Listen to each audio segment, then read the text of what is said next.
ਸਤਿ ਸ਼੍ਰੀ ਅਕਾਲ। ਤੁਸੀਂ ਜੁੜੇ ਹੋਏ ਹੋ ਪੰਜਾਬੀ USA ਦੇ ਨਾਲ ਤੇ ਮੈਂ ਹਾਂ ਪ੍ਰਵੀਨ ਸ਼ਰਮਾ ਲੈ ਕੇ ਹਾਜ਼ਰ ਹਾਂ ਪ੍ਰੋਗਰਾਮ ਖਬਰ ਤੇ ਨਜ਼ਰ। ਖਬਰ ਤੇ ਨਜ਼ਰ ਪ੍ਰੋਗਰਾਮ ਦੇ ਵਿੱਚ ਕੀ ਅਹਿਮ ਤੇ ਕੀ ਖਾਸ ਖਬਰਾਂ ਨੂੰ ਲੈ ਕੇ ਚਰਚਾ ਕਰਨ ਦੇ ਲਈ ਜੁੜ ਚੁੱਕੇ ਨੇ ਪੰਜਾਬ ਤੋਂ ਸੀਨੀਅਰ ਪੱਤਰਕਾਰ ਉੱਘੇ ਲੇਖਕ ਅਤੇ ਸਰਗਰਮ ਸਮਾਜਿਕ ਕਾਰਕੁਨ ਦੀਪਕ ਸ਼ਰਮਾ ਜਨਾਰਥਲ ਜੀ। ਸ਼ਰਮਾ ਸਤਿ ਸ਼੍ਰੀ ਅਕਾਲ, ਸਵਾਗਤ ਹੈ ਜੀ ਪੰਜਾਬੀ USA ਤੇ। ਸਤਿ ਸ਼੍ਰੀ ਅਕਾਲ ਪ੍ਰਵੀਨ ਜੀ, ਸਾਰੇ ਦਰਸ਼ਕਾਂ ਨੂੰ ਸਰੋਤਿਆਂ ਨੂੰ ਪਿਆਰ ਭਰੀ ਸਤਿ ਸ਼੍ਰੀ ਅਕਾਲ। ਸਤਿ ਸ਼੍ਰੀ ਅਕਾਲ ਜੀ। ਪ੍ਰੋਗਰਾਮ ਦੇ ਵਿੱਚ ਅੱਗੇ ਵਧਣ ਤੋਂ ਪਹਿਲਾਂ ਧੰਨਵਾਦ ਕਰਦੇ ਚਲੀਏ ਸਪਾਂਸਰਸ ਦਾ ਜਿਹੜੇ ਜ਼ਰੀਆ ਬਣਦੇ ਨੇ ਇਹਨਾਂ ਪ੍ਰੋਗਰਾਮਾਂ ਨੂੰ ਤੁਹਾਡੇ ਤੱਕ ਪਹੁੰਚਾਉਣ ਦੇ ਲਈ। ਖਾਲਸਾ ਇੰਸ਼ੋਰੈਂਸ ਏਜੰਸੀ ਵਾਲੇ ਜਿਨ੍ਹਾਂ ਤੋਂ ਤੁਸੀਂ ਹਰ ਤਰੀਕੇ ਦੀ ਇੰਸ਼ੋਰੈਂਸ ਲੈ ਸਕਦੇ ਹੋ। ਇੰਸ਼ੋਰੈਂਸ ਬਾਰੇ ਪਤਾ ਕਰਨ ਲਈ ਇਹਨਾਂ ਦਾ ਨੰਬਰ ਹੈ 408-272-2500। ਇਹ 1992 ਤੋਂ ਲਗਾਤਾਰ ਇੰਸ਼ੋਰੈਂਸ ਬਿਜ਼ਨਸ ਦੇ ਵਿੱਚ ਸ਼ਾਨਦਾਰ ਸੇਵਾਵਾਂ ਦੇ ਰਹੇ ਨੇ ਤੇ ਅਮਰੀਕਾ ਭਰ ਦੇ ਵਿੱਚ ਇੰਸ਼ੋਰੈਂਸ ਕਰਦੇ ਨੇ। ਓਬਾਮਾ ਕੇਅਰ, ਮੈਡੀਕੇਅਰ ਜਾਂ ਫਿਰ ਕਵਰਡ ਕੈਲੀਫੋਰਨੀਆ ਬਾਬਤ ਪਾਲਿਸੀ ਕਰਵਾਉਣ ਦੇ ਲਈ ਸਲਾਹ ਲੈਣ ਦੇ ਲਈ ਅੱਜ ਹੀ ਕਾਲ ਕਰੋ 408-272-2500 ਤੇ। ਟਰਕੀਅਨ ਇਮੀਗ੍ਰੇਸ਼ਨ ਆਫਰ ਵਾਲੇ ਜੇ ਟਰਕੀਅਨ ਟੋਨੀ ਟਰਕੀਅਨ ਦੇ ਨਾਲ ਤੁਸੀਂ US ਇਮੀਗ੍ਰੇਸ਼ਨ ਬਾਬਤ ਕੋਈ ਵੀ ਸਲਾਹ ਕਰਨੀ ਹੈ, ਕੋਈ ਵੀ ਸਵਾਲ ਪੁੱਛਣਾ ਤੇ ਇਹਨਾਂ ਦਾ ਨੰਬਰ ਹੈ 4159090503। Gurdeep Singh Birdi Clovis, Mandeep Singh San Jose, Onkar Singh Fresno, Gurnam Singh ਐਂਟੀਡਿਓਪ, Jarnail Singh Seattle, Mandeep Dhillon Yuba City ਤੇ ਲਾਲੀ ਸਿੰਘ ਗਰੇਵਾਲ ਫਰੀਮਾਉਂਟ ਤੋਂ। ਇਹਨਾਂ ਸਾਰੇ ਹੀ ਸਪਾਂਸਰਸ ਦਾ ਬਹੁਤ ਬਹੁਤ ਧੰਨਵਾਦ। ਤੇ ਜੇਕਰ ਤੁਸੀਂ ਵੀ ਪੰਜਾਬੀ USA ਦੇ ਇਹਨਾਂ ਪ੍ਰੋਗਰਾਮਾਂ ਨੂੰ ਸਪਾਂਸਰ ਕਰਨਾ ਚਾਹੁੰਦੇ ਹੋ ਤਾਂ ਸਟੂਡੀਓ ਦਾ ਨੰਬਰ ਹੈ 408-272-5200। ਅੱਜ ਦਾ ਇਹ ਖਬਰ ਤੇ ਨਜ਼ਰ ਪ੍ਰੋਗਰਾਮ ਸਾਲ 2026 ਦੀ 1 ਮਈ ਦਾ ਪ੍ਰੋਗਰਾਮ ਹੈ ਤੇ ਦਿਨ ਅੱਜ ਸ਼ੁੱਕਰਵਾਰ ਹੈ। ਖਬਰਾਂ ਦੀ ਸ਼ੁਰੂਆਤ ਕਰੀਏ ਸ਼ਰਮਾ ਜੀ ਵਿਧਾਨ ਸਭਾ ਤੋਂ। ਅਕਸਰ ਹੀ ਜਦੋਂ ਤੁਸੀਂ ਚਰਚਾ ਕਰਦੇ ਆ ਵਿਧਾਨ ਸਭਾ, ਰਾਜ ਸਭਾ, ਲੋਕ ਸਭਾ ਦੇ ਬਾਰੇ ਤਾਂ ਆਪਾਂ ਅਕਸਰ ਇਹ ਗੱਲ ਕਹਿੰਦੇ ਕਿ ਲੋਕਾਂ ਦੀ ਕਿਸਮਤ ਲਿਖਣ ਨੂੰ ਨੇ, ਇਹ ਲੋਕਾਂ ਦੀ ਨਵੀਆਂ ਇਬਾਰਤਾਂ ਲਿਖਣ ਨੂੰ ਹੈ ਕਿ ਇੱਥੋਂ ਤੈਅ ਹੁੰਦਾ ਕਿ ਲੋਕਾਂ ਦੇ ਨਾਲ ਕੀ ਵਾਪਰੂਗਾ, ਕੀ ਉਹਨਾਂ ਨੂੰ ਮਿਲੂਗਾ। ਪਰ ਪੰਜਾਬ ਦੀ ਵਿਧਾਨ ਸਭਾ ਦੇ ਵਿੱਚ ਸ਼ਾਇਦ ਇਹ ਪਹਿਲੀ ਵਾਰ ਹੈ ਕਿ ਉੱਥੇ ਲਲਕਾਰੇ ਵੱਜ ਰਹੇ ਨੇ। ਇਹ ਕੋਈ ਬਰਾਤ ਹੈ, ਇਹ ਕੋਈ ਡੀਜੇ ਹੈ ਜਿਹੜੇ ਲਲਕਾਰੇ ਵੱਜ ਰਹੇ ਨੇ ਜੀ? ਪ੍ਰਵੀਨ ਜੀ, ਅਫਸੋਸਜਨਕ ਦਿਨ ਸੀ ਕੱਲ ਸਾਡੇ ਲਈ ਜੀ ਕਿ ਮਜ਼ਦੂਰ ਦਿਵਸ ਦੀ ਆੜ ਚ ਬੁਲਾਏ ਗਏ ਸੈਸ਼ਨ ਚ ਸ਼ਰਾਬ ਦੀ ਗੂੰਜ ਪਵੇ, ਸਹੀ ਹੈ, ਸ਼ਰਾਬ ਦੀ ਚਰਚਾ ਹੋਵੇ। ਜੀ ਜੀ। ਪੰਜਾਬ ਵਿਧਾਨ ਸਭਾ ਦਾ ਉਹ ਪਵਿੱਤਰ ਸਦਨ ਜਿੱਥੇ ਅਸੀਂ ਆਪਣੇ ਪੰਜਾਬ ਦਾ ਭਵਿੱਖ ਘੜਨ ਦੇ ਲਈ 117 ਨੁਮਾਇੰਦੇ ਚੁਣ ਕੇ ਭੇਜਦੇ ਹਾਂ ਜੀ ਜੀ, ਸਹੀ ਹੈ ਕਿ ਇਹ ਸਾਡਾ ਸਿਰ ਕੱਜਣਗੇ। ਉਹ 117 ਮੈਂਬਰਾਂ ਦੇ ਮੁਖੀ ਦੇ ਉੱਤੇ ਇਹ ਉਂਗਲ ਉੱਠੇ ਕਿ ਸ਼ਰਾਬ ਪੀ ਕੇ ਆਇਆ, ਇਹ ਤੋਂ ਮਾੜਾ ਪਲ ਕੀ ਹੋ ਸਕਦਾ ਹੈ। ਸਹੀ ਹੈ। ਔਰ ਜੇ ਕੋਈ ਕਿਸੇ ਤੇ ਉਂਗਲ ਚੱਕਦਾ ਹੈ ਤੇ ਸਾਹਮਣੇ ਵਾਲਾ ਜਵਾਬ ਦੇਣ ਦੀ ਬਜਾਏ ਮੌਕੇ ਤੋਂ ਖਿਸਕਦਾ ਹੈ ਤੇ ਕੀ ਮਤਲਬ, ਤੇ ਫਿਰ ਇਹ ਗੱਲ ਦਮ ਭਰਦੀ ਹੈ ਕਿ ਇਹਦਾ ਮਤਲਬ ਦਾਲ ਚ ਕਾਲਾ ਨਹੀਂ, ਦਾਲੇ ਕਾਲੀ ਹੈ। ਸਹੀ ਹੈ। ਕੱਲ ਜਿੱਦਾਂ ਹੀ ਇਹ ਸੈਸ਼ਨ ਸ਼ੁਰੂ ਹੋਇਆ, ਵਿਸ਼ੇਸ਼ ਸੈਸ਼ਨ ਸੀ ਜੀ ਜੀ, ਮਜ਼ਦੂਰ ਦਿਵਸ ਦੇ ਨਾਂ ਦੇ ਉੱਤੇ, ਮਜ਼ਦੂਰਾਂ ਦੇ ਹੱਕ ਦੇ ਲਈ ਨਾਂ ਦੇ ਉੱਤੇ ਬੁਲਾਇਆ ਗਿਆ ਸੈਸ਼ਨ। ਇਹ ਨਿੱਜੀ ਹਿੱਤਾਂ ਨੂੰ ਧਿਆਨ ਚ ਰੱਖ ਕੇ ਬੁਲਾਇਆ ਗਿਆ ਸੀ, ਪਰ ਪੁੱਠੀ ਪੈ ਗਈ ਬਾਜੀ ਕਰ।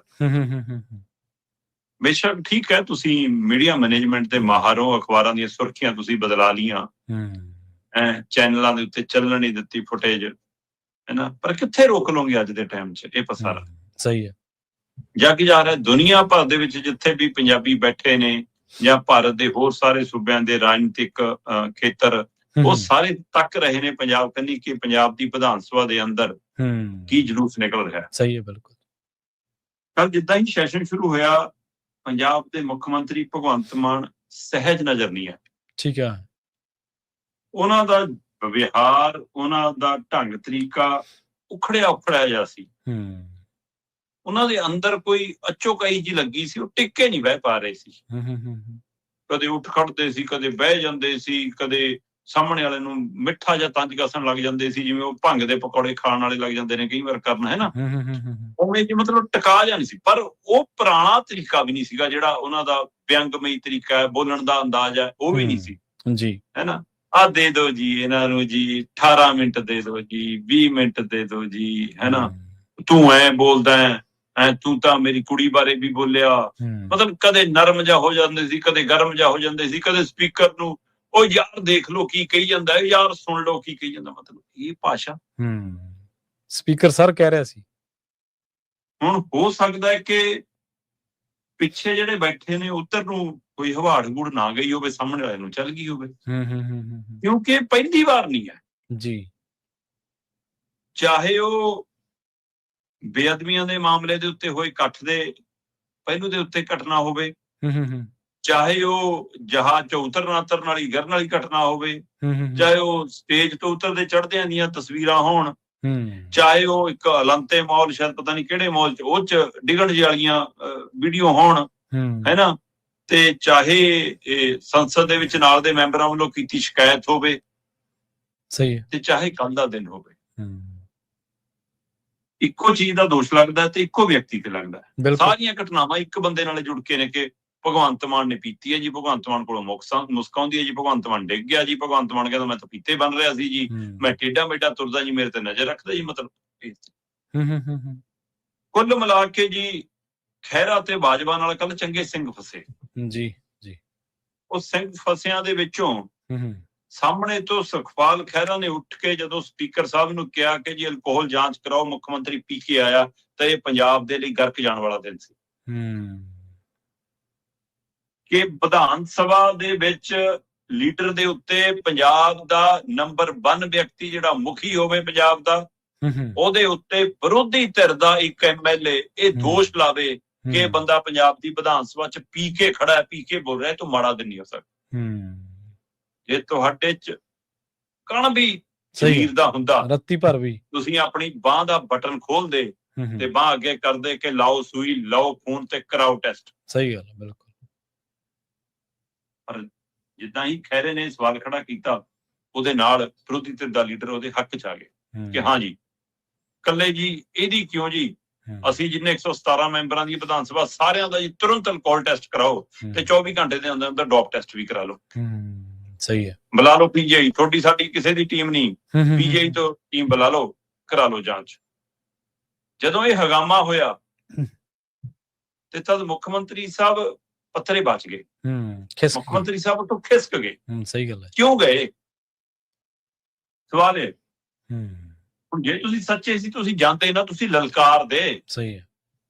ਹੁਣ ਕੱਲ ਨੂੰ ਚਾਹੇ ਸਟੇਜਾਂ ਤੋਂ ਕਹੀ ਜਾਣ ਜੋ ਮਰਜੀ, ਪਰ ਮੌਕੇ ਤੇ ਭੱਜਣਾ, ਇਹਦਾ ਮਤਲਬ ਪਿੱਠ ਦਿਖਾਉਣਾ ਹੁੰਦਾ ਜਨਾਬ, ਇਹਦਾ ਮਤਲਬ ਕੁਛ ਗੜਬੜ ਸੀ। ਸਹੀ ਹੈ। ਉਹ ਤੋਂ ਬਾਅਦ ਇੱਕ ਤਰੀਕਾ ਤਾਂ ਇਹਨਾਂ ਦਾ ਹੈਗਾ ਕਿ ਦੂਆ ਪਾਸਾ ਦਿਖਾਉਂਦੇ ਨਹੀਂ ਗਏ। ਫਿਰ ਖਹਿਰਾ ਕਹਿੰਦਾ ਜੀ ਮੈਂ ਤਾਂ ਆਪਣੀ ਵੀਡੀਓ ਬਣਾਉਂਗਾ ਜੀ, ਉਹਨੇ ਆਪਣੇ ਪੇਜ ਪੁੱਜ ਤੇ ਪਾਤੀ। ਦੇਖੋ ਉਹ ਵੀ ਰਾਜਨੀਤੀ ਦਾ ਸਿਰੇ ਦੀ ਕਰਦਾ, ਫਿਰ ਅਗਲਾ ਕਹਿੰਦਾ ਕਿ ਜਾਂਗੇ ਅੱਗੇ ਤੱਕ ਜਾਵਾਂਗੇ, ਗਾਲਾਂ ਚਾਹੇ ਜਿੰਨੀਆਂ ਮਰਜ਼ੀ ਖਾਂਦਾ ਉਹ ਵੀ, ਫਿਰ ਹੈ ਨਾ। ਤੇ ਉਹਦੀ ਵੀ ਅੰਦਰ ਕਿੜਤਾ ਹੀ ਹੈ ਨਾ ਕਿ ਇਸ ਪਾਰਟੀ ਦੀ ਕਿਸੇ ਮੰਤਰੀ ਉਹਦੇ ਤੇ ਮੈਂ ਬੈਠਾ ਹੋਣਾ ਸੀ, ਨਹੀਂ ਜੇ ਉਧਰਲੇ ਪਾਸੇ ਬੈਠਾ ਹੁੰਦਾ ਫਿਰ ਉਹਨੂੰ ਵੀ ਨਹੀਂ ਦਿਖਣਾ ਸੀ। ਇਹ ਵੀ ਹੁਣ ਉਹ ਸੱਤਾ 'ਚ ਨਹੀਂ ਆ ਤਾਂ ਹੀ ਦਿਖ ਰਹੀਆਂ, ਬਿਲਕੁਲ ਸਹੀ। ਤੇ ਫਿਰ ਸੁਖਪਾਲ ਖਹਿਰਾ ਕਹਿੰਦਾ ਜੀ ਮੇਰੇ ਤੇ ਤਾਂ ਨਾ ਕੈਮਰਾ ਦਿਖਾਇਆ ਇਹਨਾਂ ਨੇ, ਤੇ ਨਾ ਮੇਰਾ ਮਾਈਕ ਔਨ ਸੀ, ਇਸ ਲਈ ਮੇਰੀਆਂ ਗੱਲਾਂ ਤਾਂ ਸੁਣੀਆਂ ਹੀ ਨਹੀਂ ਗਈਆਂ ਜੀ। ਕਹਿੰਦਾ ਜੀ ਤੇ ਇਹਦੀਆਂ ਹੀ ਸੁਣੀ ਗਈਆਂ, ਜਿਵੇਂ ਟੁੱਟ ਕੇ ਪੈਰੇ ਸਾਹਮਣੇ ਦਿਖੇ। ਕਹਿੰਦਾ ਮੈਂ ਵੀ ਕਿਹਾ ਜੀ ਕਿ ਮੈਨੂੰ ਕਹੀ ਜਾਂਦੇ ਲੱਤ ਰੱਖਣ ਨੂੰ, ਤੁਹਾਡੀ ਘਰ ਵਾਲੀ ਵੀ ਇੱਥੇ ਗੈਲਰੀ 'ਚ ਬੈਠੀ ਸੀ। ਕਹਿੰਦਾ ਫਿਰ ਕਹਿੰਦਾ ਕਿ ਉਹਦਾ ਠੀਕ ਹੋ ਗਈ ਸੀ। ਕਹਿੰਦਾ ਮੈਂ ਕਿਹਾ ਮੈਂ ਵੀ ਠੀਕ ਹੋ ਕੇ ਬਹਿ ਗਿਆ। ਕਹਿੰਦਾ ਫਿਰ ਕਹਿੰਦਾ ਫੋਨ ਵਰਤਦੇ ਆ ਜੀ, ਆਹ ਕਰਦੇ ਆ ਜੀ। ਕਹਿੰਦਾ ਅਸਲ 'ਚ ਕਿਹੜ ਕਰਦੇ ਆ ਜੀ ਮੇਰੇ ਨਾਲ ਤਾਂ, ਕਿ ਕੁੜੀ ਵਾਲਾ ਕਹਿੰਦਾ ਗੱਲ ਉਹੀ ਰੌਲਾ ਪਾ ਲਿਆ ਜੀ। ਕਹਿੰਦਾ ਦੱਸੋ ਜੀ, ਉਹਦਾ ਜਵਾਬ ਨਹੀਂ ਸਹੀ ਦਿੰਦਾ ਜੀ। ਮਤਲਬ ਉਹਨੇ ਆਪਣੀ ਸਫਾਈ ਦੇਣ ਦੀ ਆਪਣੇ ਪੇਜ ਦੇ ਉੱਤੇ ਜਾ ਕੇ ਪੋਸਟ ਪਾ ਕੇ ਕੋਸ਼ਿਸ਼ ਕੀਤੀ ਜੀ। ਪਰ ਸਵਾਲ ਵੱਡਾ ਇਹ ਆ ਕਿ ਕੀ ਇਹ ਘਟਨਾਕ੍ਰਮ ਇਸ ਤਰ੍ਹਾਂ ਦਾ ਪੰਜਾਬ ਦੀ ਵਿਧਾਨ ਸਭਾ 'ਚ ਪਹਿਲੀ ਵਾਰ ਵਾਪਰਿਆ? ਸਹੀ ਹੈ, ਬਿਲਕੁਲ ਇਹੀ ਸਵਾਲ।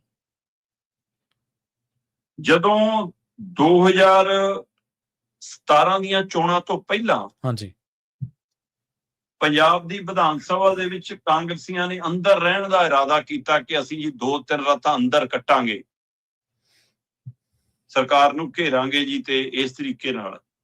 ਤਾਂ ਸਵੇਰ ਨੂੰ 2-3 ਰਾਤਾਂ ਤੋਂ ਬਾਅਦ ਅਕਾਲੀ ਦਲ, BJP ਦੇ ਲੀਡਰਾਂ ਨੇ ਜਾਂ ਇਸ ਬਹਾਨੇ ਕਿ ਉੱਥੋਂ ਦੇ ਮੁਲਾਜ਼ਮਾਂ, ਸਫਾਈ ਕਰਮੀਆਂ ਨੇ ਸਾਹਮਣੇ ਲਿਆਂਦਾ ਜੀ ਕਿ ਰਾਤਾਂ ਕੱਟਦੇ ਸੀ, ਇਹਨਾਂ ਕੋਲੋਂ ਖਾਲੀ ਦਾਰੂ ਦੀਆਂ ਬੋਤਲਾਂ ਮਿਲੀਆਂ ਜੀ ਜਿੱਥੇ ਰਹਿੰਦੇ ਸੌਂਦੇ ਸੀ ਜੀ। ਤੁਸੀਂ ਇਹ ਦੇਖੋ ਕਿ ਉਸ ਖਾਲੀ ਬੋਤਲਾਂ ਦੇ ਹਵਾਲੇ ਨਾਲ ਮਿਲੀਆਂ, ਨਹੀਂ ਮਿਲੀਆਂ, ਪੀਤੀਆਂ ਸੀ, ਨਹੀਂ ਪੀਤੀਆਂ, ਦੇਖੀਆਂ ਸੀ, ਕਿਸੇ ਨੇ ਨਹੀਂ ਦੇਖੀਆਂ, ਇੱਕ ਨਰੇਟਿਵ ਖੜਾ ਹੋਇਆ ਜਿਹੜਾ ਕਾਂਗਰਸ ਦੀ ਨਮੋਸ਼ੀ ਦਾ ਕਾਰਨ ਬਣਿਆ। ਸਹੀ ਹੈ। ਹੁਣ ਇਹਦੇ ਵਿੱਚ ਤਾਂ ਕੋਈ ਇਨਕੁਆਇਰੀ ਨਹੀਂ ਹੋਈ, ਕੁਛ ਨਹੀਂ ਹੋਇਆ। ਉਹ ਕਹਿੰਦੇ ਅਸੀਂ ਪੀਤੀ ਨਹੀਂ, ਅਸੀਂ ਲਿਆ ਹੀ ਨਹੀਂ, ਇਹ ਕਹਿੰਦੇ ਪੀਤੀ ਆ, ਲਿਆਂਦੀਆਂ। ਪਰ ਇੱਕ ਵਾਰ ਜਿਹੜੀ ਚੀਜ਼ ਖੜੀ ਹੋ ਗਈ ਰਾਜਨੀਤੀ ਦੇ ਵਿੱਚ, ਉਹ ਫਿਰ ਟੁੱਟਦੀ ਨਹੀਂ ਹੁੰਦੀ। ਸਹੀ ਹੈ। ਇਹ ਤਾਂ ਚਲੋ ਹੋ ਗਿਆ ਜੀ ਅਦ੍ਰਿਸ਼ ਦ੍ਰਿਸ਼ ਨੂੰ ਘੜਨ ਦੀ ਪੋਜੀਸ਼ਨ। ਪਰ ਇੱਕ ਉਹ ਦ੍ਰਿਸ਼ ਜਿਹੜਾ ਹਕੀਕਤ 'ਚ ਵਾਪਰਿਆ ਤੇ ਸਭ ਨੇ ਦੇਖਿਆ, ਉਹ ਸੀ ਕੈਪਟਨ ਅਮਰਿੰਦਰ ਸਿੰਘ।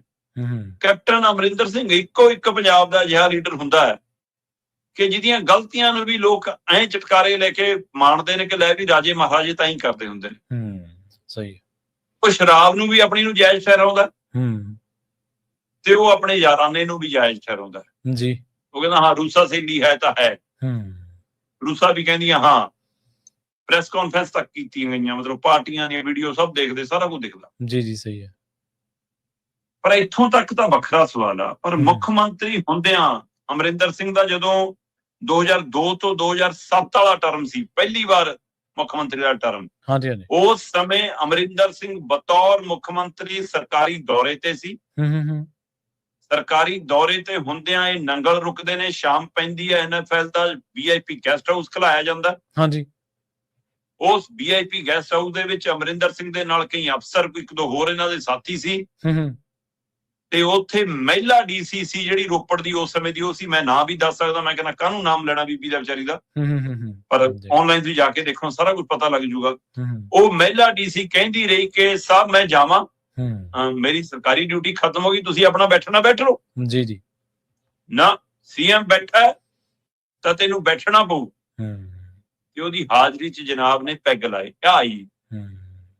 ਮਤਲਬ ਉਸ ਚੀਜ਼ ਨੇ ਅਮਰਿੰਦਰ ਦੀ ਬਦਨਾਮੀ ਕਰਾਈ, ਜਿਹਨੂੰ ਕਿਹਾ ਜਾਂਦਾ ਕਿ ਤਾਂ ਐਂ ਕਰਦੇ ਨੇ, ਐਂ ਕਰਦੇ ਨੇ। ਇੱਕ ਔਰਤ ਦੀ ਹਾਜ਼ਰੀ ਦੇ ਵਿੱਚ, ਜੇ ਔਰਤ ਨਾ ਹੁੰਦੀ ਤਾਂ ਲੋਕਾਂ ਨੇ ਉਹਨੂੰ ਵੀ ਪ੍ਰਵਾਨ ਕਰਨ ਦੀ ਕੋਈ ਚੱਕਰ ਨਹੀਂ। ਸਾਰੀ ਲਾ ਲੈਂਦੇ ਆ ਜੀ, ਜਿਹੜੇ ਪੀਂਦੇ ਆ ਪੰਜਾਬ 'ਚ ਕੌਣ ਨਹੀਂ ਪੀਂਦਾ ਜੀ, ਕਿਹੜਾ ਨਹੀਂ ਕਰਦਾ ਜੀ, ਵਿਆਹਾਂ 'ਚ ਨਹੀਂ ਚੱਲਦੀ ਜੀ, ਆਪਣੇ ਘਰਾਂ 'ਚ ਨਹੀਂ ਚੱਲਦੀ ਜੀ, ਸੱਭਿਆਚਾਰ ਹੈ ਜੀ, ਬਣਾ ਲਓ ਸ਼ਰਾਬ ਨੂੰ ਤਾਂ ਜੋ ਮਰਜੀ। ਪਰ ਇੱਕ ਮਹਿਲਾ DC ਦੀ ਹਾਜ਼ਰੀ ਦੇ ਵਿੱਚ ਉਸਨੇ ਅਮਰਿੰਦਰ ਦੀ ਬਦਨਾਮੀ ਕਰਾਈ। ਬਿਲਕੁਲ ਕਰਾਈ। ਹੁਣ ਆਹ ਤੀਜੀ ਘਟਨਾ ਉਸ ਤੋਂ ਅਗਾਂਹ ਦੀ ਹੈ, ਕਿਉਂਕਿ ਇਹ ਤਾਂ ਵਿਧਾਨ ਸਭਾ ਦੇ ਅੰਦਰ ਖੜੇ ਮੁਖੀ ਦੇ ਉੱਤੇ ਉਂਗਲ ਚੱਕ ਕੇ ਕਿਹਾ ਗਿਆ ਕਿ ਪੀ ਕੇ ਆਇਆ, ਤੇ ਇਹਦਾ ਹੱਲ ਅਲਕੋਹਲ ਟੈਸਟ, ਫੂਕ ਮਰਾ ਲੈਂਦੇ, ਹੋਰ ਨਹੀਂ ਕੁਝ ਜੀ। ਬਾਕੀ ਟੈਸਟ ਦੀਆਂ ਗੱਲਾਂ ਛੱਡੋ, ਬਸ ਸਿਕਿਉਰਿਟੀ ਖੜੇ ਹੋਣਗੇ ਟ੍ਰੈਫਿਕ ਪੁਲਿਸ ਵਾਲੇ, ਚੰਡੀਗੜ੍ਹ ਪੁਲਿਸ, ਉਹਨਾਂ ਨੂੰ ਬੁਲਾ ਕੇ ਕਿਤੋਂ ਫੂਕ ਮਰਾ ਲੈਂਦੇ, ਮਸ਼ੀਨੇ ਮਿਲਾ ਲੈਂਦੇ, ਕਿਤੋਂ ਮੰਗਾ ਲੈਂਦੇ, ਮੰਗਾ ਕੇ ਦੇਖ ਲੈਂਦੇ, 117 ਦੀਆਂ ਫੂਕਾਂ ਮਰਾ ਲੈਂਦੇ, ਜਿੰਨੇ ਹਾਜ਼ਰ ਸੀ ਉਹਨੇ ਮੈਂਬਰਾਂ ਦੀਆਂ। ਸੋ ਇਹ ਆਪਣੇ ਆਪ ਦੇ ਵਿੱਚ ਨਮੋਸ਼ੀ ਵਾਲੇ ਪਲ ਨੇ ਜੀ। ਪਰ ਜਦੋਂ ਹਗਾਮਾ ਹੋ ਗਿਆ ਤੇ ਸੈਸ਼ਨ ਕੁਝ ਸਮੇਂ ਲਈ ਚੱਕਤਾ, ਤੇ ਉਹ ਤੋਂ ਬਾਅਦ ਕੁਝ ਖਾਸੀ ਦੇਰ ਬਾਅਦ ਜਦੋਂ 3 ਵਜੇ ਸ਼ਾਇਦ ਦੁਬਾਰਾ ਸ਼ੁਰੂ ਹੁੰਦਾ, ਸਾਰੀ ਪ੍ਰਕਿਰਿਆ ਹੁੰਦੀ ਹੈ, ਤੇ ਫਿਰ ਮੁੱਖ ਮੰਤਰੀ ਨਹਾਤੇ ਧੋਤੇ ਜੇ ਨਜ਼ਰ ਆਏ। ਚਿਹਰਾ ਮੋਹਰਾ ਵੀ ਸਵਰਿਆ ਸੀ, ਪੱਗ ਦਾ ਤਰੀਕਾ ਵੀ ਬਦਲਿਆ ਸੀ, ਜਿਵੇਂ ਢੱਠੀ ਪੱਗ ਦੁਬਾਰਾ ਬੰਨੀ ਹੋਵੇ ਜਾਂ ਬਣਾਈ। ਵੈਸੇ ਇਹ ਵੀ ਕਹਿੰਦੇ ਲੋਕ ਕਿ ਬਣਾਉਣ ਵਾਲਾ ਬੰਦਾ ਵੀ ਰੱਖਿਆ, ਪਿਛਲੇ ਦਿਨਾਂ 'ਚੋਂ ਬੰਦਾ ਵੀ ਛੱਡ ਗਿਆ ਸੀ, ਫਿਰ ਪੱਗ ਦਾ ਡਿਜ਼ਾਈਨ ਬਦਲ ਗਿਆ ਸੀ, ਹੁਣ ਫਿਰ ਥੋੜੀ ਠੀਕ ਹੋ ਗਈ। ਲੋਕ ਇੱਥੋਂ ਤੱਕ ਗੱਲਾਂ ਕਰਦੇ, ਜਾਂ ਤਾਂ ਫਿਰ ਜਾ ਕੇ ਸਾਹਮਣੇ ਪੱਖ ਰੱਖ ਦੋ ਆਪਣਾ। ਸੋ ਇਹ ਸਾਰੀ ਪ੍ਰਕਿਰਿਆ ਨੇ ਮੁੱਖ ਮੰਤਰੀ ਭਗਵੰਤ ਮਾਨ ਹੋਰਾਂ ਦੀ, ਆਮ ਆਦਮੀ ਪਾਰਟੀ ਦੀ ਟੋਟਲੀ ਜਿੰਨੀ ਕੁ ਬਣੀ ਸੀ ਉਹ ਮਿੱਟੀ 'ਚ ਰੋੜਤੀ ਜੀ ਜੀ। ਤੇ ਇਹਦਾ ਅਸਰ ਦੂਰ ਤੱਕ ਤੇ ਸਦਾ ਰਹਿਣਾ। ਤੁਸੀਂ ਰਾਜਨੀਤੀ 'ਚੋਂ ਲਾਂਭੇ ਹੋ ਜਿਓ, ਛੱਡ ਜਿਓ, ਤੁਹਾਡੀ ਕੀਤੀ ਗਲਤੀ ਤੁਹਾਡੀਆਂ ਪੀੜ੍ਹੀਆਂ ਤੱਕ ਨੂੰ ਸੁਣਨ ਨੂੰ ਮਿਲਣੀ ਹੈ, ਜਵਾਕਾਂ ਤੱਕ ਨੂੰ ਸੁਣਨ ਨੂੰ ਮਿਲਣੀ ਹੈ, ਅੱਗੇ ਦਾਦੀਆਂ ਪੋਤੀਆਂ ਤੱਕ, ਪਤਾ ਨਹੀਂ ਕਿੰਨੀਆਂ ਪੁਸਤਾਂ ਤੱਕ ਜਾਣੀ ਹੈ ਕਹਾਣੀ ਹੁਣ। ਸੋ ਇਹ ਅਫਸੋਸ ਹੈ ਜਨਾਬ, ਇੱਕ ਘਰ ਤਾਂ ਡੈਣ ਵੀ ਛੱਡ ਲੈਂਦੀ, ਔਰ ਇਹ ਤਾਂ ਪਵਿੱਤਰ ਸਦਨ ਸੀ, ਤੁਸੀਂ ਇਹ ਤਾਂ ਛੱਡ ਲੈਂਦੇ ਜੇ ਸੱਚਮੁੱਚ ਚਕਾਰਾ ਕੀਤਾ। ਜੇ ਨਹੀਂ ਕੀਤਾ ਤਾਂ ਖੜ ਕੇ ਉੱਥੇ ਡੋਪ ਟੈਸਟ ਕਰਾਉਂਦੇ। ਫਿਰ ਚੁਣੌਤੀ ਸਵੀਕਾਰ ਸਾਹਿਬ ਉਹ ਤੋਂ ਸਿਰਾ ਸੀ, ਲਿਖ ਕੇ ਵੀ ਦੇਤਾ ਵਿਰੋਧੀ ਧਿਰ ਨੇ, ਹੈ ਨਾ, ਨਹੀਂ ਇਹਦੀ ਕੀ ਲੋੜ ਹੈ ਜੀ, ਇਹਦਾ ਮਤਲਬ ਨਹੀਂ ਬਣਦਾ ਜੀ ਮੈਂ ਇਹਨੂੰ ਖਾਰਜ ਕਰਨਾ, ਕਿਉਂਕਿ ਤੁਸੀਂ ਕੇਜਰੀਵਾਲ ਤੋਂ ਪੁੱਛੇ ਬਿਨਾਂ ਤਾਂ ਡਿੰਗ ਨਹੀਂ ਪੁੱਟ ਸਕਦੇ ਜੀ। ਤੇ ਇਸ ਲਈ ਫਿਰ ਤੁਸੀਂ ਜੇ ਸੱਤਾਧਾਰੀ ਧਿਰ ਤੋਂ ਖੜੀ ਸੀ, ਕਿਵੇਂ ਜਾਂਚ ਕਰਾ ਲੈਂਦੇ। ਪਰ ਅਫਸੋਸ ਜਿਹੜੀਆਂ ਬੀਬੀਆਂ ਬਾਂਕੜੀਆਂ ਕਰਕੇ ਮਹਿਲਾਵਾਂ ਦੇ ਸਨਮਾਨ ਦੀਆਂ ਗੱਲਾਂ ਕਰਦੀਆਂ, ਕੁਝ ਗੱਲਾਂ ਕਰਦੀਆਂ, ਹੈ ਨਾ, ਉਹ ਉਹਨਾਂ ਤੋਂ ਵੀ ਨਹੀਂ ਕੱਲ ਦਮ ਭਰ ਹੋਇਆ। ਕੱਲ ਦਾ ਦਿਨ ਬਹੁਤ ਅਫਸੋਸਜਨਕ ਦਿਨ ਸੀ ਜੀ। ਬਿਲਕੁਲ, ਚੁਣੌਤੀ ਸਵੀਕਾਰ ਕਰਦੇ ਤੇ ਅੱਜ ਆਪਾਂ ਇਸ ਪੱਖ ਤੋਂ ਚਰਚਾ ਹੀ ਨਾ ਹੁੰਦੀ। ਅੱਜ ਤਾਂ ਫਿਰ ਉਹਨਾਂ ਦੀ ਚੁਣੌਤੀ ਜਿਹੜੀ ਸਵੀਕਾਰ ਕਰਨ ਦਾ ਤਰੀਕਾ ਹੁੰਦਾ, ਜਾਂ ਉਸ ਤੋਂ ਬਾਅਦ ਜਿਸ ਤਰੀਕੇ ਨਾਲ ਆਪਦੇ ਆਪ ਨੂੰ ਕਲੀਨ ਚਿੱਟ ਦਵਾ ਲੈਂਦੇ, ਤਾਂ ਲੋਕਾਂ ਨੇ ਵੀ ਦੇ ਦੇਣੀ ਸੀਗੀ। ਅਗਲੀ ਗੱਲ ਕਰ ਲਈਏ, ਜਿਵੇਂ ਇਹਨਾਂ ਨੇ ਸਾਬਤ ਕੀਤਾ ਸਾਡੇ ਨਾਲ ਇੰਨੇ ਵਿਧਾਇਕ ਨੇ, ਭਰੋਸਗੀ ਦੇ ਮਤੇ ਨਾਲ ਟੁੱਟ ਭੱਜ ਰੁਕ ਜੂਗੀ ਜੀ। ਪਹਿਲੀ ਗੱਲ ਤਾਂ ਇਹ ਹੈ ਜੀ ਕਿ ਸਰਕਾਰ ਨੂੰ ਕਿਹਨੇ ਕਿਹਾ ਕਿ ਤੁਸੀਂ ਸਾਬਤ ਕਰਕੇ ਦਿਖਾਓ, ਭਰੋਸੇ ਫਲੋ ਟੈਸਟ ਕਰਾਓ। ਸਹੀ ਗੱਲ, ਕਿਹਨੇ ਮੰਗ ਕੀਤੀ? ਜੇ ਹੁੰਦੀ ਤਾਂ ਇਹ ਮਤਾ ਵਿਰੋਧੀ ਧਿਰ ਲਿਆਉਂਦੀ, ਬੇਭਰੋਸਗੀ ਦਾ ਮਤਾ। ਜੀ ਜੀ ਸਹੀ ਹੈ, ਕਿ ਸਾਨੂੰ ਭਰੋਸਾ ਨਹੀਂਗਾ ਜੀ ਕਿ ਸਰਕਾਰ ਕੋਲ ਗਿਣਤੀ ਪੂਰੀ ਨਹੀਂ, ਫਿਰ ਤਾਂ ਤੁਸੀਂ ਫਲੋ ਟੈਸਟ ਕਰਾਉਂਦੇ। ਤੁਸੀਂ ਆਪ ਹੀ ਆਪਣੇ ਆਪ ਨੂੰ ਸਾਬਤ ਕਰਨ ਦੀ ਕੋਸ਼ਿਸ਼ ਕਰਦੇ, ਔਰ ਪਹਿਲੀ ਵਾਰ ਨਹੀਂ 2-3 ਵਾਰ ਕਰ ਚੁੱਕਿਆ ਇਹੋ ਜਿਹਾ ਕੁਛ ਡਰਾਮਾ। ਹਾਂਜੀ ਹਾਂਜੀ, ਬਿਲਕੁਲ ਬਿਲਕੁਲ। ਤੇ ਇਹਦਾ ਮਤਲਬ ਤੁਹਾਨੂੰ ਆਪਣਾ ਅੰਦਰ ਦਾ ਪਾਲਾ, ਅੰਦਰ ਦਾ ਡਰ ਸਤਾ ਰਿਹਾ ਹੈ, ਕਿਉਂਕਿ ਉਸ ਡਰ ਨੂੰ ਹੋਰ ਵੱਡਾ ਕੀਤਾ ਸੀ ਜਲੰਧਰ ਵਾਲੀ ਮੀਟਿੰਗ 'ਚ, ਜਿਹਦੇ ਵਿੱਚ 32 ਤੋਂ 34 MLA ਨਹੀਂ ਗਏ, ਤੇ ਜੇ ਮਨੀਸ਼ ਸਿਸੋਦੀਆ ਦੀ ਵੀ ਮੰਨੀਏ ਤਾਂ ਵੀ 29 ਨਹੀਂ ਗਏ, ਕਿਉਂਕਿ ਉਹ ਆਪ ਕਹਿੰਦਾ ਕਿ 65 ਆਏ ਨੇ, ਤੇ ਜੇ 94 ਦੇ ਹਿਸਾਬ ਨਾਲ ਵੀ ਲਾਈਏ ਤਾਂ 29 ਨਹੀਂ ਆਏ। ਚਲੋ 2-3 ਤੁਹਾਡੇ ਅੰਦਰ ਨੇ, ਕੁਛ ਨੇ, ਤੇ ਤਾਂ ਵੀ 24-25 ਦਾ ਗੈਰ ਹਾਜ਼ਰ ਰਹਿਣਾ ਥੋੜਾ ਨਹੀਂ ਹੁੰਦਾ ਜਨਾਬ। ਸਹੀ ਹੈ, ਬਿਲਕੁਲ। ਉਸ ਚੀਜ਼ ਨੇ ਡਰ ਪੈਦਾ ਕੀਤਾ, ਤੇ ਤੁਸੀਂ ਮਜ਼ਦੂਰਾਂ ਦੇ ਨਾਂ ਦੇ ਉੱਤੇ ਇਹ ਭਰੋਸਗੀ ਮਤੇ ਦੇ ਲਈ ਹੀ ਸੈਸ਼ਨ ਬੁਲਾਇਆ ਸੀ। ਤੇ ਠੀਕ ਹੈ, ਮਤਾ ਮੁੱਖ ਮੰਤਰੀ ਨੇ ਲਿਆਉਣਾ ਸੀ, ਲਿਆਤਾ ਜੀ।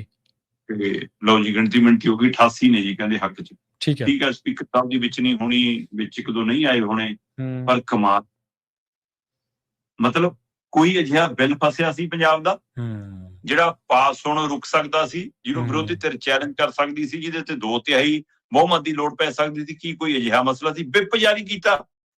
ਬਿਲਕੁਲ, ਮਤਲਬ ਬੜੀ ਫਸਵੀਂ ਪੋਜੀਸ਼ਨ 'ਚ ਜਾ ਕੇ ਵਿਪ ਜਾਰੀ ਹੁੰਦਾ ਹੈ। ਐ ਨਹੀਂ ਹੁੰਦਾ ਕਿ ਰੋਜ਼ ਟਰੈਲੀ 365 ਦਿਨ ਜੇ ਟਰੈਕਟਰ ਦੇ ਮਗਰ ਵੀ ਪਈ ਰਹੇ ਤਾਂ ਬਿੱਡ ਰੋਜ਼ ਨਹੀਂ ਲੱਗੀ ਹੁੰਦੀ। ਸਹੀ ਗੱਲ ਆ। ਉਹ ਪਤਾ ਹੈ ਛਮਾਹੀ ਜਦੋਂ ਫਸਲ ਆਉਣੀ ਆ, ਉਹਦੀ ਲਾਉਣੀ ਆ, ਤਾਂ ਹੀ ਲਾਉਂਦੇ ਆ। ਤੇ ਉਸ ਤਰ੍ਹਾਂ ਵਿਪ ਦੀ ਰੋਜ਼ ਲੋੜ ਨਹੀਂ ਹੁੰਦੀ, ਇਹ ਅਧਿਕਾਰ ਹੈਗਾ ਤੁਹਾਡੇ ਕੋਲ। ਸਹੀ ਹੈ, ਪਰ ਉਹ ਕਦੋਂ ਸਹੀ ਸਮਾਂ, ਕਦੋਂ ਜ਼ਰੂਰਤ ਆ, ਉਦੋਂ ਹੈ। ਤੇ ਤੁਸੀਂ ਸਿਰਫ ਇਸ ਲਈ ਕਿ ਤੁਹਾਨੂੰ ਡਰ ਸੀ ਕਿ ਕਿਤੇ ਜੇ 25-30 ਇੱਧਰ ਉੱਧਰ ਹੋ ਗਏ ਤੇ ਕੁਝ ਮੌਕੇ ਤੇ ਮੁੱਕਰ ਗਏ, ਵੋਟ ਨਾ ਪਾਈ, ਕੁਛ ਨਾ ਹੋਈ, ਪਤਾ ਨਹੀਂ।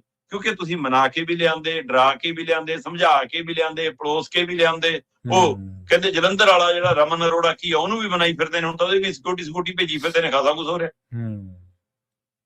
ਸੋ ਇਹ ਸਾਰੀ ਸਥਿਤੀ ਦੇ ਵਿੱਚ ਤੁਸੀਂ ਆਪਣੇ ਆਪ ਨੂੰ ਸਾਬਤ ਕਰਨ ਦੀ ਕੋਸ਼ਿਸ਼ ਕੀਤੀ। ਜੀ ਜੀ, ਕਿਉਂਕਿ ਅਰਵਿੰਦ ਕੇਜਰੀਵਾਲ ਤੁਹਾਡੇ ਸੁਪਰੀਮੋ, ਉਹ ਵੱਖਰੀ ਤਰੀਕੇ ਨਾਲ ਅਦਾਲਤੀ ਪ੍ਰਕਿਰਿਆ 'ਚ ਘਿਰੇ ਨੇ। ਹਾਂਜੀ, ਤੁਸੀਂ ਰਾਘਵ ਚੱਡਾ ਤੇ ਸੰਦੀਪ ਪਾਠਕ ਤੋਂ ਇਸ ਗੱਲੋਂ ਡਰਦੇ ਹੋ ਕਿ ਤੁਸੀਂ ਉਹ ਕਹਿ ਰਹੇ ਸੀ ਨਾ ਕਿ ਪ੍ਰਵੀਨ ਜੀ ਕਿ ਦੋਸਤ ਜੇ ਮਤਲਬ ਕਿ ਦੁਸ਼ਮਣ ਬਣੇ ਫਿਰ ਜ਼ਿਆਦਾ ਖਤਰਨਾਕ ਹੁੰਦਾ। ਹਾਂਜੀ ਹਾਂਜੀ ਹਾਂਜੀ, ਬਿਲਕੁਲ। ਤੁਹਾਡੇ ਸਾਥੀ ਸੀਗੇ, ਇਸ ਲਈ ਤੁਹਾਡੇ ਲਈ ਜ਼ਿਆਦਾ ਖਤਰਨਾਕ ਨੇ, ਤੁਹਾਡੇ ਰਾਜ ਜਾਣਦੇ। ਬਿਲਕੁਲ, ਤੇ ਉਹ ਰਾਜ ਹੀ ਨਹੀਂ ਜਾਣਦੇ, ਮੈਨੂੰ ਤਾਂ ਕਈ ਰਾਜ਼ਾਂ ਦੇ ਸਬੂਤ ਨੇ ਉਹਨਾਂ ਕੋਲ। ਸਹੀ ਹੈ, ਤੇ ਜਾਂ ਤਾਂ ਤੁਸੀਂ ਜਾਰੀ ਕਰ ਦਿਓ ਪਹਿਲਾਂ ਉਹਨਾਂ ਦੇ, ਪਹਿਲ ਤੁਸੀਂ ਕਰ ਦਿਓ, ਪਰ ਤੁਸੀਂ ਉਹ ਵੀ ਨਹੀਂ ਕਰ ਸਕਦੇ। ਤੁਹਾਨੂੰ ਡਰ ਹੈ ਕਿ ਕਿਤੇ ਅਸੀਂ ਪਹਿਲ ਕਰਤੀ ਫਿਰ ਉਹ ਵੀ ਕਰਨਗੇ। ਸਹੀ ਹੈ, ਤੇ ਤੁਹਾਨੂੰ ਇਹ ਵੀ ਡਰ ਹੈ ਕਿ ਅਸੀਂ ਕਰੀਏ ਚਾਹੇ ਨਾ ਕਰੀਏ, ਬੀਜੇਪੀ ਚਾਹੇ ਤਾਂ ਵੀ ਕਰਾ ਸਕਦੀ ਹੈ। ਜੀ ਜੀ, ਸੋ ਇਸ ਲਈ ਤੁਸੀਂ ਤਾਂ ਕੁਝ ਬੋਲ ਨਹੀਂ ਸਕਦੇ ਉਹਨਾਂ ਦੇ ਖਿਲਾਫ, ਤੇ ਅਗਲਿਆਂ ਤੋਂ ਤੁਸੀਂ ਡਰ ਰਹੇ ਹੋ। ਉਸੇ ਡਰ 'ਚੋਂ ਤੁਸੀਂ ਇਹ ਡਰਾਮਾ ਕੀਤਾ। ਇਹ ਪੰਜਾਬ ਦਾ ਸਮਾਂ ਵੀ ਬਰਬਾਦ ਕੀਤਾ, ਸਹੀ ਹੈ, ਪੰਜਾਬ ਦਾ ਪੈਸਾ ਵੀ ਬਰਬਾਦ ਕੀਤਾ, ਕਿਉਂਕਿ ਤੁਸੀਂ ਮਜ਼ਦੂਰਾਂ ਦੇ ਦਿਨ ਦੇ ਉੱਤੇ ਮਜ਼ਦੂਰਾਂ ਦੀ ਆੜ ਲੈ ਕੇ ਇਹ ਸੈਸ਼ਨ ਬੁਲਾਇਆ। ਠੀਕ ਹੈ, ਤੁਸੀਂ 15% ਵਾਲਾ ਮਤਾ ਲਿਆਂਦਾ ਕਿ ਜੀ ਅਸੀਂ ਉਹਨਾਂ ਦੀ ਉਜਰਤ ਦੇ ਵਿੱਚ 15% ਇਜ਼ਾਫਾ ਕਰਦੇ ਹਾਂ। ਜੀ ਜੀ, ਪਰ ਜਨਾਬ ਇਹ ਤਾਂ ਉਹਨਾਂ ਦਾ ਹੱਕ ਸੀ, ਜਿਵੇਂ ਮੁਲਾਜ਼ਮਾਂ ਦਾ ਹੱਕ ਹੈ ਡੀਏ ਤੋਂ ਹੀ ਦੇ ਹੋ ਰਿਹਾ, ਉਵੇਂ ਤੁਸੀਂ ਇਹ ਵਾਧੇ ਵਾਲਾ ਹੱਕ ਤਾਂ ਦੇਤਾ, ਪਰ ਤੁਸੀਂ ਕੀ ਕੀਤਾ ਇਹ ਦੱਸੋ ਨਾ ਆਪਣੇ ਲਈ। ਸਹੀ ਹੈ, ਬਿਲਕੁਲ, ਕਿਉਂਕਿ ਕੇਂਦਰ ਸਰਕਾਰ ਜਿਹੜੇ ਨਵੇਂ ਲੇਬਰ ਕੋਡ ਲਿਆਈ ਆ, ਉਸ ਨੂੰ ਪੂਰੇ ਭਾਰਤ 'ਚ ਲਾਗੂ ਕਰਨ ਵਾਲਾ ਪੰਜਾਬ ਸਭ ਤੋਂ ਪਹਿਲਾ ਸੂਬਾ ਹੈ। ਸਹੀ ਹੈ, ਤੇ ਗੱਲਾਂ ਤੁਸੀਂ ਮਜ਼ਦੂਰਾਂ ਦੇ ਹੱਕਾਂ ਦੀਆਂ ਕਰਦੇ ਹੋ।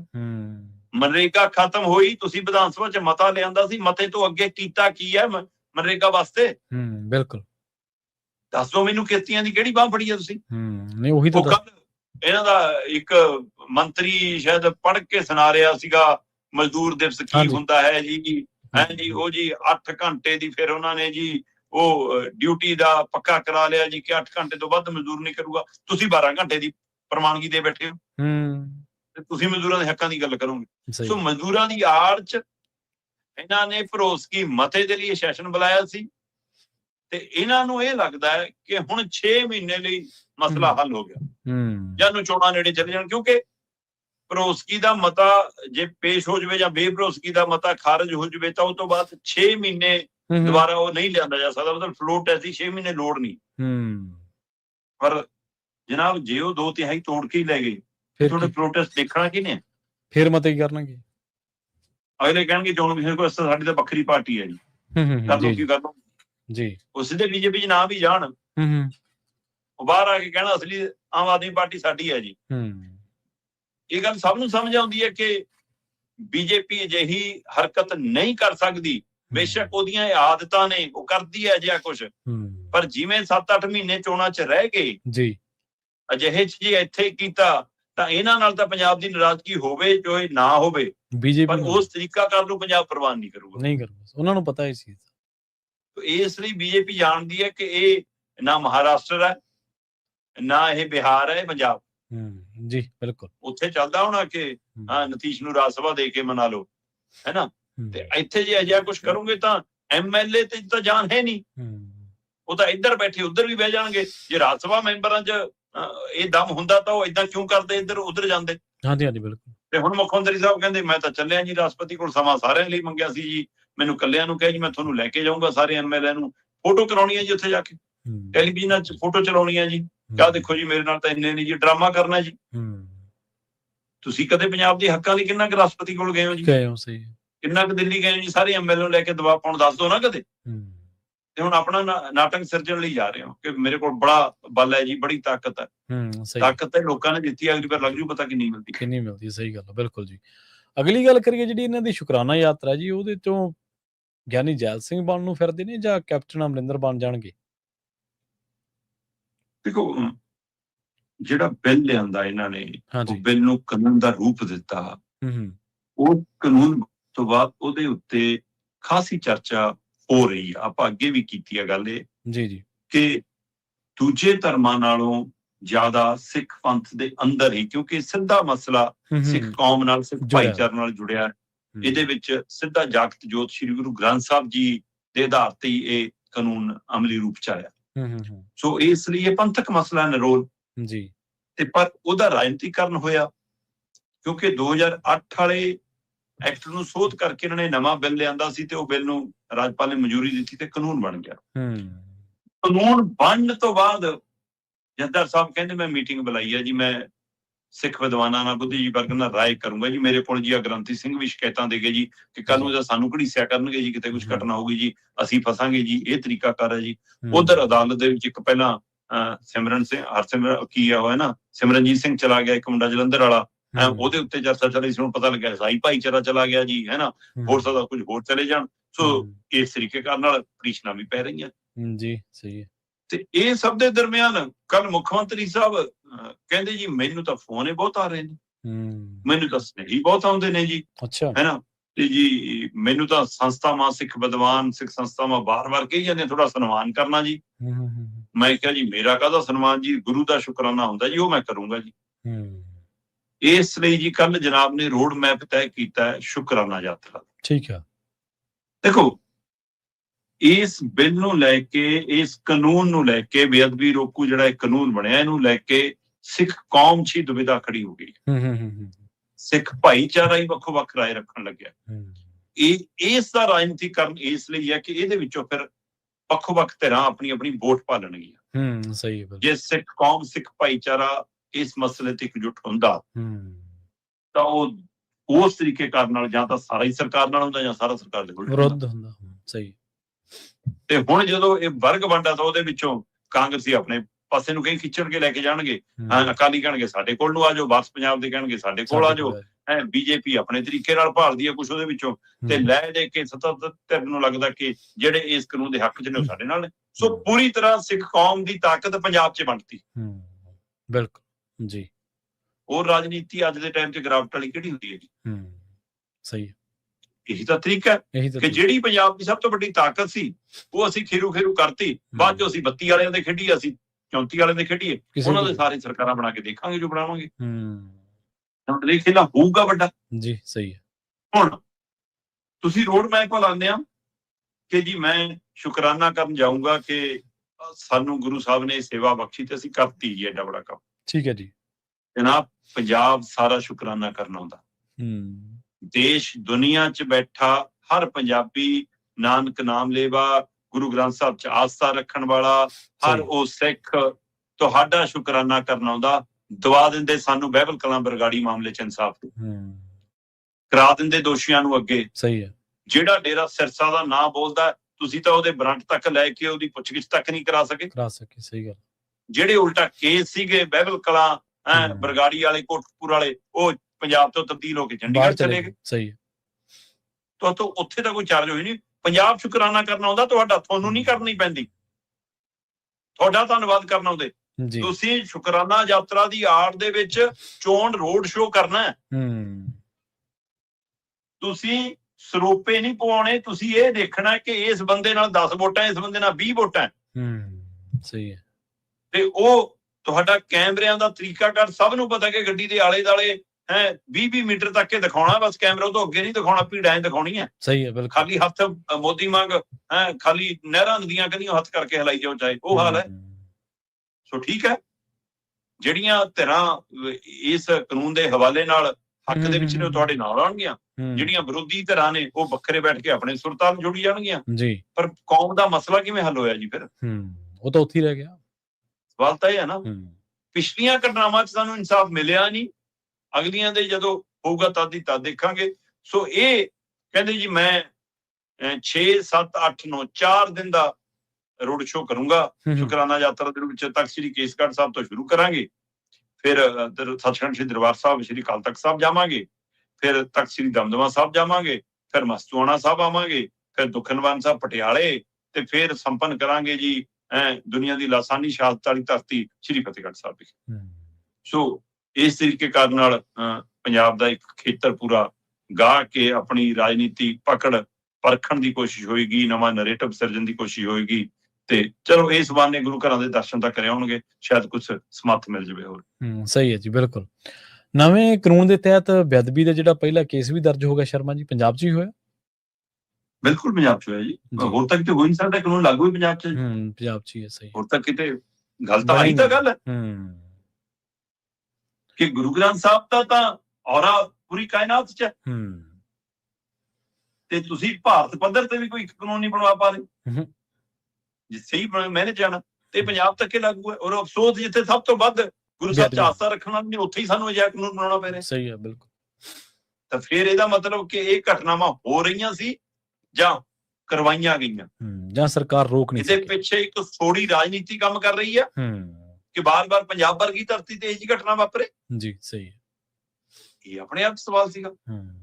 ਹੁਣ ਮਲੋਟ ਖੇਤਰ, ਸ੍ਰੀ ਮੁਕਤਸਰ ਸਾਹਿਬ ਦੇ ਮਲੋਟ ਖੇਤਰ ਦੇ ਵਿੱਚ ਘਟਨਾ ਸਾਹਮਣੇ ਆਈ ਕਿ ਗੁਟਕਾ ਸਾਹਿਬ ਦੇ ਮਤਲਬ ਕਹਿੰਦੇ ਕਿ ਪੱਤਰੇ ਖਿਲਰੇ ਮਿਲੇ, ਉਹ ਸਹੇਜਣੇ ਪਏ, ਤੇ ਫਿਰ ਪੁਲਿਸ ਬੁਲਾਉਣੀ ਪਈ, ਤੇ ਪੁਲਿਸ ਨੇ ਫਿਰ FIR ਕਰਾਤੀ, ਤੇ ਉਹ FIR ਹੁਣ ਨਵੇਂ ਕਾਨੂੰਨ ਤਹਿਤ ਦਰਜ ਹੋਈ ਹੈ ਜੀ, ਅਣਪਛਾਤੇ ਬੰਦਿਆਂ ਦੇ ਖਿਲਾਫ।